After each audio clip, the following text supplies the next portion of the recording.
சென்னை அண்ணா நகரில் தனியார் உணவகத்தில் ஆர்டர் செய்த உணவில் கரப்பான் பூச்சி இருந்ததால் வாடிக்கையாளர் அதிர்ச்சியடைந்தார்.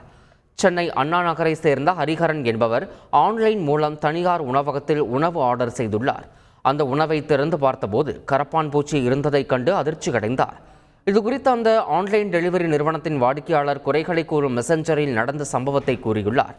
அதற்காக அந்த நிறுவனம் உணவுக்கான தொகையை திருப்பி அனுப்புவதாக கூறியுள்ளனர். அதனைத் தொடர்ந்து ஹரிஹரன் அந்த தனியார் உணவகத்திற்கு சென்று இதுகுறித்து கேட்டபோது கவுண்டரில் இருந்தவர்கள் அலட்சியமாக பதிலளித்துள்ளனர்.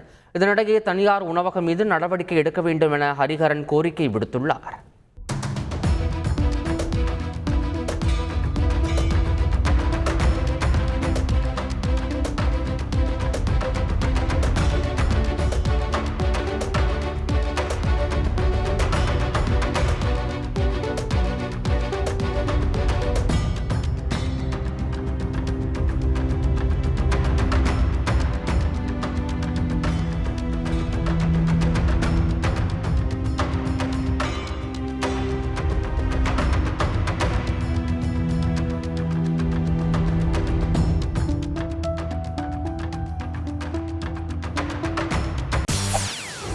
செய்திகளை உடனுக்குடன் தெரிந்து கொள்ள உடனே சப்ஸ்கிரைப் பண்ணுங்க.